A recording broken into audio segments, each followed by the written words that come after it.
In Bhagavad Gita, we have a very particular shloka that all of us know it.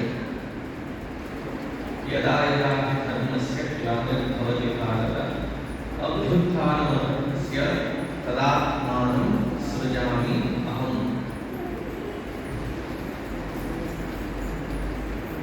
Whenever there is yada yada dharmasya glanirvabhati, dharma starts degrading. There is an objection raised that if the dharma is degrading, then probably it was not dharma. Dharma of any vastu is that constant which never degrades. But if it degrades, then maybe it is not its dharma. Why did Bhagavan say dharmasya glanirvabhati? There in the Shankaracharya, Shankaracharya says very beautifully, it is not that the dharma degrades, it is those that are expected to practice this dharma, when there is a degradation in them, that is when dharma in its application finds degradation. Tada atmanam srujami aham. Bhagavan says, I create myself. I come down as an incarnation. For what? Abhyutthanam dharmasya. To annihilate a dharma and to establish dharma. In our Guru Parampara, when we look back, we have to be only thankful to these amazing stalwarts. One is Vyasa Bhagavan. We celebrate Guru Purnima in the name of Vyasa Bhagavan's Jayanti. How deep is his impact? I mean, I can tell that in different ways, maybe during Vyasa Purnima. But one thing that I would like to highlight is within the dharmic fold, there are several different kinds of sampradayas. Based on philosophy, there is Dvaita, Vishishthadvaita, Nimbarka, Gaudiya, Advaita. Based on the Upasya, the one that which we worship, there is Shaiva, Vaishnava, Saurya, Ganamatya, Shakta, Kaumarya. Whoever, whatever tradition that they are following under the umbrella of the dharmic practices, all of them unanimously worship Bhagavan Vedavyas's Jayanti. Chronologically after him, if we have to be thankful, it is none other than Bhagavan Sri Adi Shankaracharya.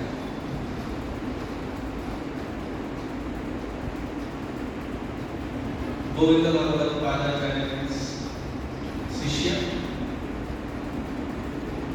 You should try Googling it up as to when was Bhagavan Sri Adi Shankaracharya born, what was his duration. You will find at least a discrepancy of 500 to 600 years. Thanks to the way the Westerners have noted our history. Don't believe everything that is on Google, especially not on the Wikipedia, especially about Hinduism on Wikipedia.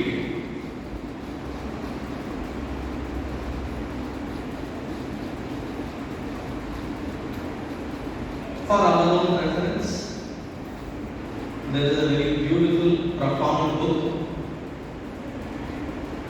Books same title by several different Mahatmas. It is called Shankaracharya, which is the biographical capture of the entire work and life of Bhagwan Sri Adi Shankaracharya. There are some which are very abstractly written, but of them, Vidyaranya Swamiji's Shankaracharya is the most beautifully narrated. It almost feels like, though it is written in Sanskrit, if you can read Devanagari, it will feel like you are reading Amar Sita. That descriptive it is, beautifully written.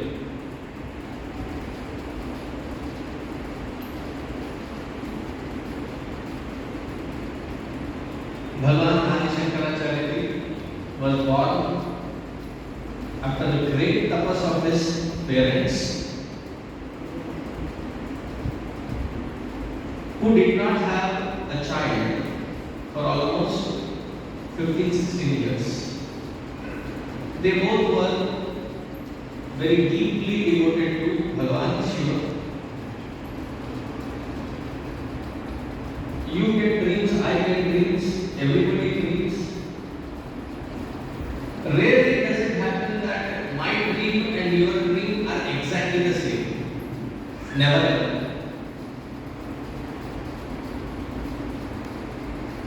Both these couple wake up and then eager to share their dream experience.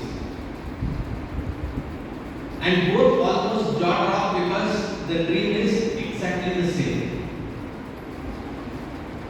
That Bhagwan Shiva appeared and asked both of them, with your tapas I am pleased, what kind of a child do you want? So the father said the options given were a useless child but a long life, a profound useful child with a very short life. And both of them chose the same option, which was a short life is fine but a illustrious life. Bhagwan Shiva played कौन बनेगा parent with this couple, and then on this function Bhagwan Adi Shankaracharya was born. He quickly grasped from his own father as a teacher all the Vedic knowledge, and his father passed away in a very short time. Then he learned it from his father's student. Right from the beginning, he had this very divine urge at a very young age that I want to take up to the path of sannyasa. In our way of life, in our dharmic way of life, we have 4 ashramas: Brahmacharya, Grihastha, Vanaprastha, Sannyasa. I like to mention this because in today's trend, people end up choosing Brahmacharya, and because they don't want to take the responsibility of married life, they stay unmarried, so we don't have that option. Either you get married or you take sannyasa. I will give you our ashram's address. There is no Trishamtu Swarga in between. And very rarely you find somebody who is 5-year-old asking his mother, Amma, I want to go to a guru and take sannyasa. Imagine your child, a 5-year-old, comes to you and says this. What will be your response?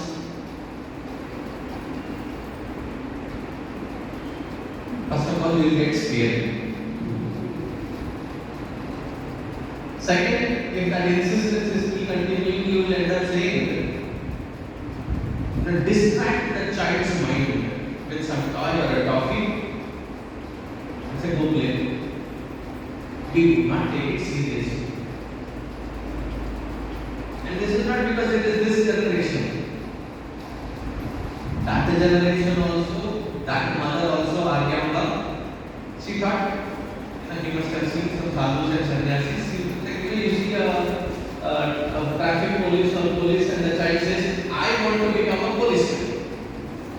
Sees the teacher in the classroom and says, I want to become a school teacher. So maybe something like that, fantasy. But then,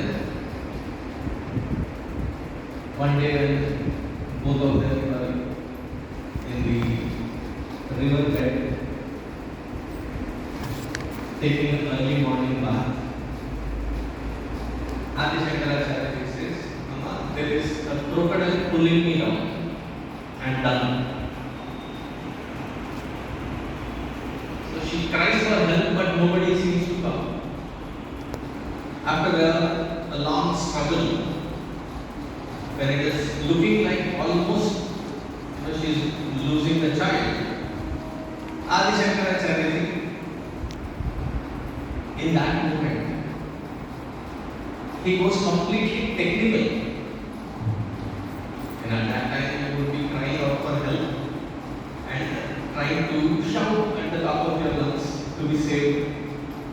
But Adi Shankaracharya was completely technical. What do I mean by technical?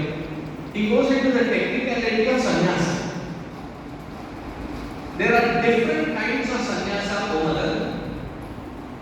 There is Vidvat sannyasa, there is Vividha sannyasa, and there is a last one which is called Atura sannyasa, which is given to somebody on their deathbed. In Shiva Purana it comes that such people attain moksha. At least grant me that. So she says, Tathastu, and this child suddenly walks to the shore. This is the moment you said Tathastu, the crocodile went away. Now I leave it to your imagination. What was the reality of that crocodile? It can be any imagination. I leave it to your imagination. No specifications are given. Now because he has already given that word and she said Tathastu, Adi Shankaracharya promises this mother that when in need, when in dire condition, when in utmost need, just think of me and I will appear.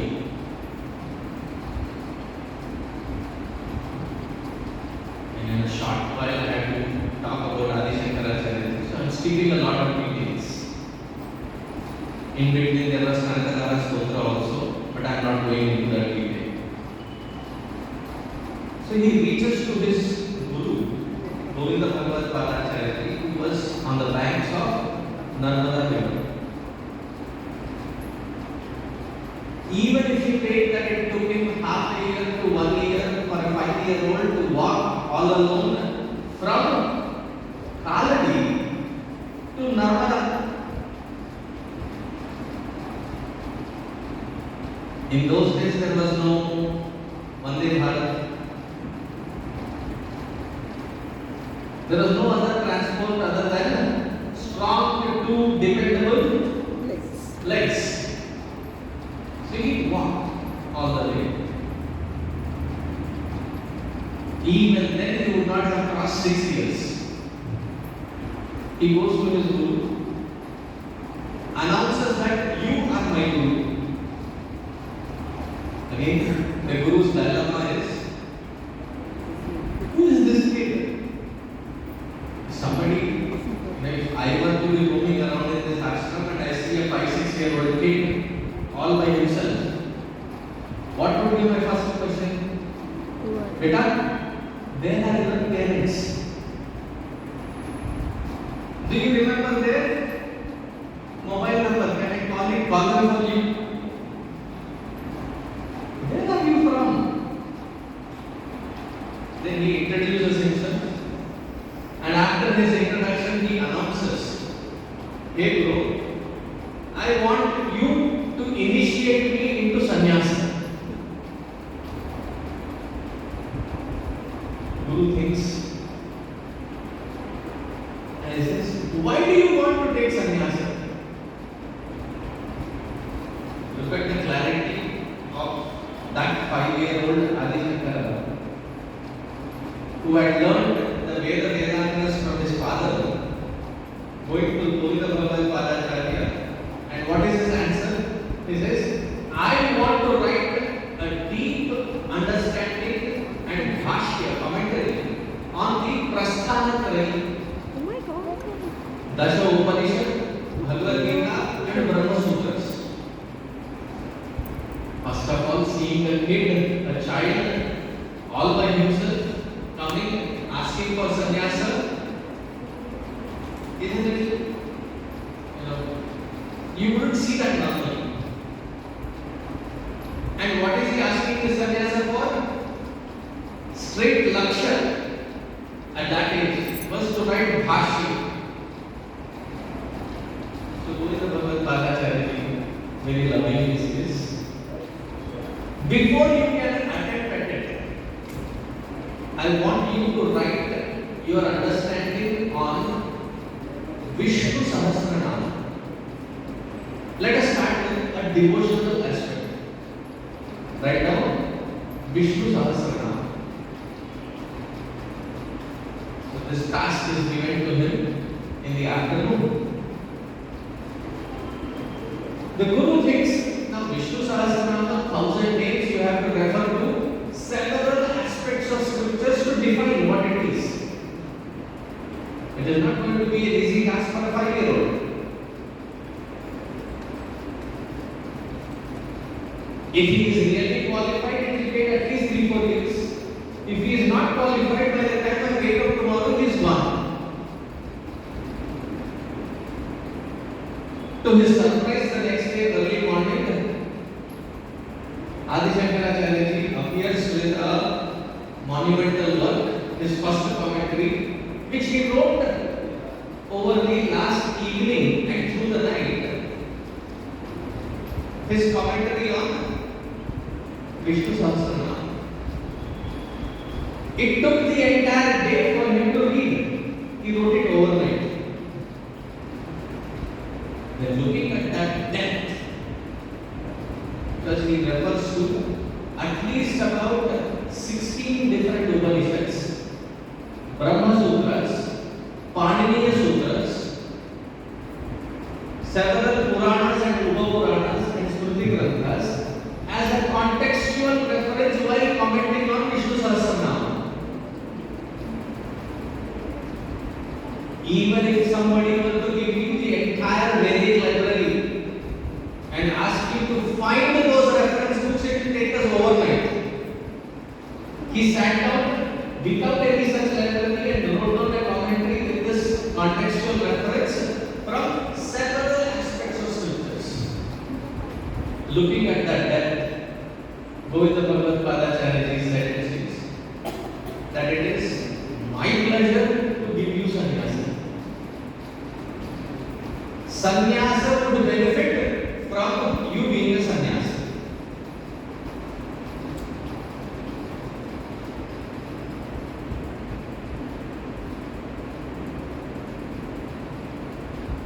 How many years did Bhagavan Shiva actually bless Shankaracharya?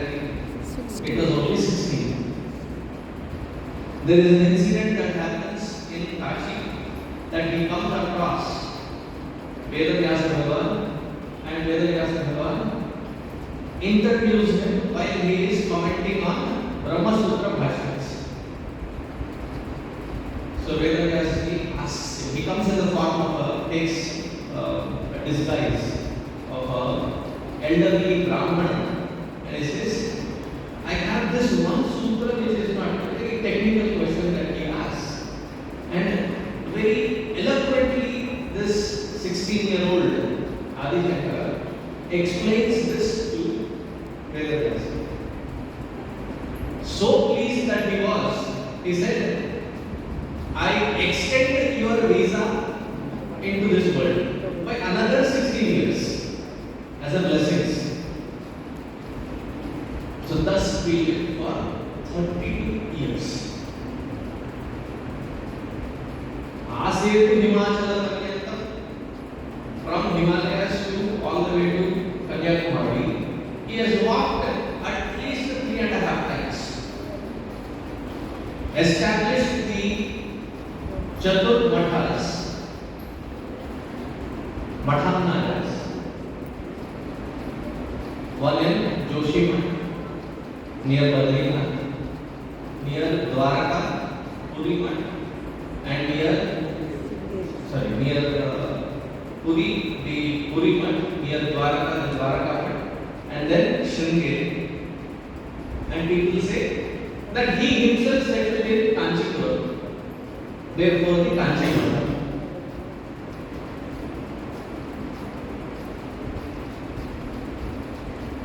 Now, if you look at his colossal work, one small portion of that colossal work, many of us get PhDs researching in that small little portion. If somebody were to sit down and categorize this monumental work, you can put them into following categories. Because Adi Shankaracharya is often blamed as Mayavadi. For everything he says Maya. You cannot dismiss it that way. Why? You take any form of Devi or Devata, there is a stotra written by Adi Shankaracharya. Whether it is Shiva, whether it is Kalabhairava, whether it is Devi, whether it is Swami, various aspects of these Devi Devatas he has covered in a Panchakam, Shatkam. On Ganesh ji, he has written Mudakara, Karmona. That is written by Adi Shankaracharya. So the Stotras is one segment of his work. There is not a single deity which he has missed.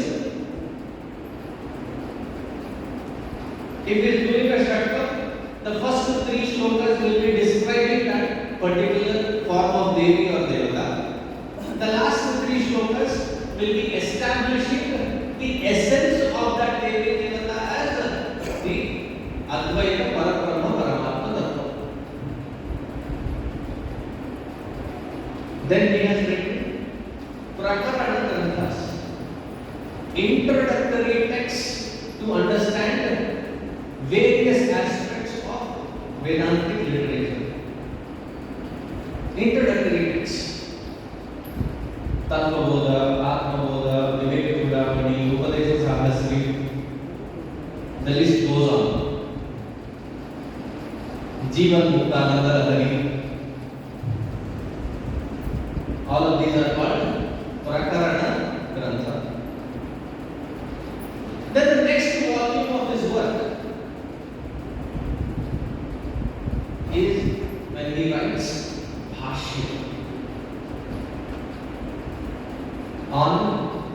There are several Upanishads, of which 10 are considered as the main Upanishads, major Upanishads. Then the 700 shlokas of Bhagavad Gita. Then the 555 sutras of Brahma Sutra. I think one of the Upanishads he has written 2 bhashyas, which is Kena Upanishad. Completely different. One is deeper, the other is, I wouldn't call it superficial. One is easy to understand, the other one you have to apply yourself deeper. So, Bhakti Grantha, Stotras. Second, Prakarana Granthas. Third, harshness. Now, within all of these, I have not included one particular work. I call that as this. This is my personal feeling. As this one of the best of the works. It is Saundarya Lahari. In that Saundarya Lahari, he is describing Mother Divine. Every shloka that he has written, there are 100 shlokas, every shloka that he has written, it has bhakti, it has jnana, it has the tattva-nishtha from the absolute standpoint, it has mantra vijnana, yantra vijnana, tantra vijnana, all of that included in every single shloka can be interpreted in these many layers. One little communication on our WhatsApp, we can make mistakes. Imagine to write each shloka in these many different layers, and in each layer it could be profound. This itself is a volume of work, right? One individual writing these many compositions in that short time. It was not like he was sitting under a fan and that was the only job. He was walking across several aspects of Bharatvarshya while doing Shastrartha. Shastrartha is a missing component in our Dharmic fold, wherein one school of thought challenges the other to establish the Siddhanta, the philosophy and the science behind that particular tradition. One of the names that we just chanted is Mandana Mishra Sat Sishya Pujitaya Namaha, the one who is the Guru of Mandana Mishra. Today when we have an argument, a debate, especially if you watch the TV news channels, it is like dogs fighting. No disrespect to the dogs.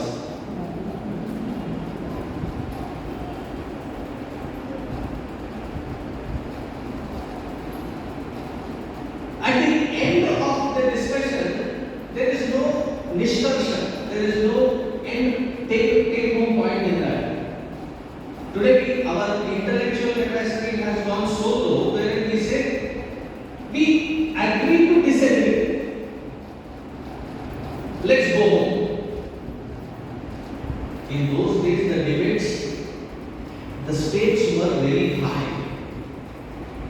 Just for us to understand that when he sat down across with Mandana Mishra to have a debate, what was the agreement that they had, MOU that they had signed? Memorandum of Understanding. Signed. If I lose as Adi Shankaracharya, I will become your Shishya, give up sannyasa. If you lose as Mandana Mishra, you give up your grahastha and join me as sannyasi.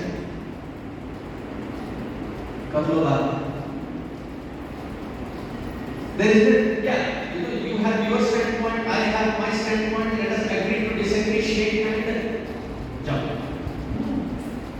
We have to arrive at the subtlest, deepest and the most profound way of life. Therefore the stakes were high. This is called Shastrartha. And he was not the only one that we did Shastrartha with. In those days there was Buddhism, Jainism, different schools of thoughts. Each one of them he went step by step. And while doing it, probably his sishyas were constantly with the paper and a pen, or a talpa and a pen. As he was walking and talking, they would jot down his points in the format of stotras and shlokas. Otherwise, in that short little time, to find time to compose these many, we find it very difficult. If you want to write a letter, We write a draft, then we have second draft, then we have third draft, then show it to 3 people, get the corrections, one little letter.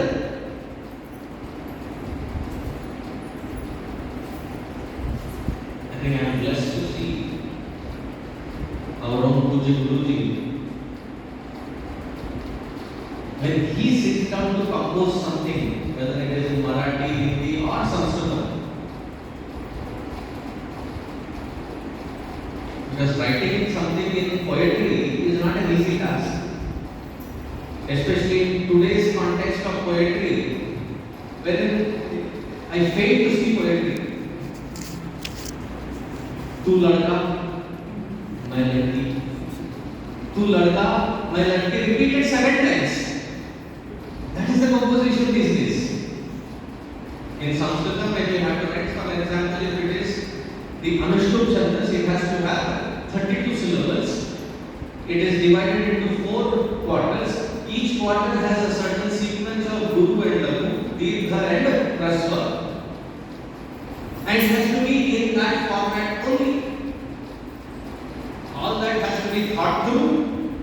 And his first draft is the final draft. Adi Shankaracharya composed all of this. On the top of it, he was a great, unbelievable administrator, having established the different pithas and mathas. He has written and composed how to run the pitha and the matha as an administrator. It is called Pithamnaya and Mathamnaya.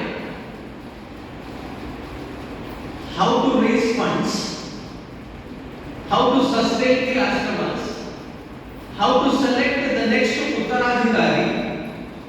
Recently, the Kanchi Pitha has appointed the 75th one, Sarveshanandaji Swami. How do you select? Is it arbitrary? Chalte chalte koi thi gaya, you become the next Uttaradhikari? No.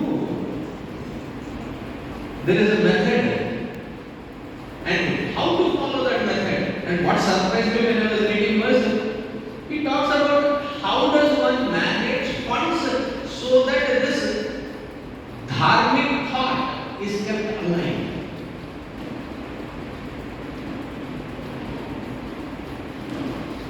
How does one run temples? How does the ashrama and the matha and the pitha support the temples so that through the temples our Sanatana Dharma thrives? What profound thought! That even after 2000 years, they are still running.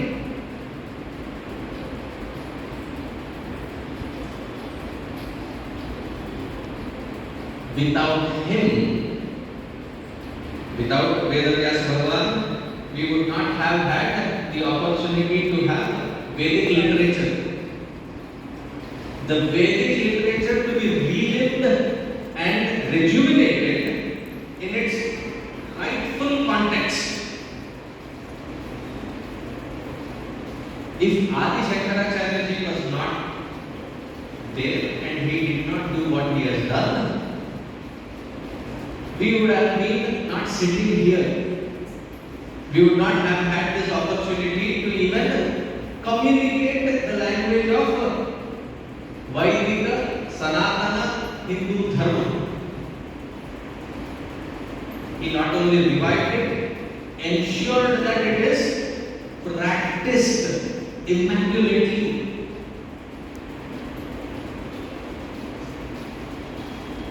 Now once you understand the depth of what he has created within a short span of 22 years, of which the first 5 years he was with his mother.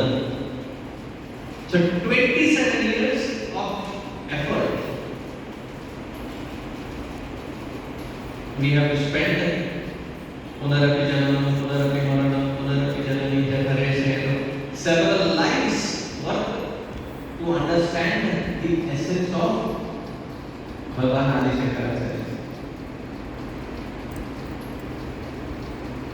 at least once a year, we come to that altar of Bhagavan Sri Shankaracharya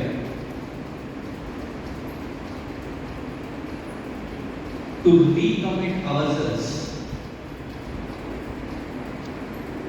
so that we fine-tune ourselves to that Shastra Vidya, recommit ourselves to this identity of we are born into a Hindu family, therefore we are Hindu. But what does it mean to be a Hindu who is practicing it? All this for what? To reach to the highest. What is the highest? Highest being Atmanistha or Atmajnana. Why is that required? Even if I want to go out there and help somebody, supposing there is somebody drowning in a river, who has the capacity to save that person drowning?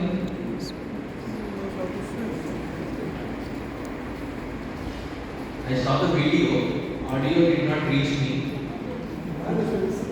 The one who is an expert at swimming, not just who knows swimming, has been an expert at swimming.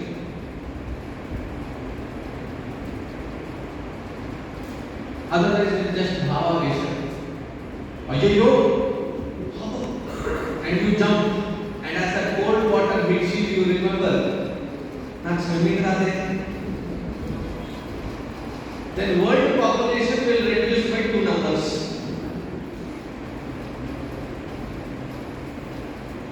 If I have to save somebody, I have to have the expertise. Similarly, the best seva that we can do to this world, Vidya Sarvada Pradhan. And that Vidya which is Atma Vidya, because that alone can ensure that each one of us is established in the highest supreme. And that we have to recommit ourselves, because that is the inspiration that he has left behind. See, when I was in America, people used to take me, this is a historical site. And I go there and read that something happened in this particular place 120 years ago, 200 years ago. I used to smile in my head. It's like if you go to our villages, I'm not talking of any monuments, village home is much older than this. Our traditions, customs, practices, the dharma itself, that ancient, can benefit us only if we find that inspiration to reconnect and recommit ourselves to that highest.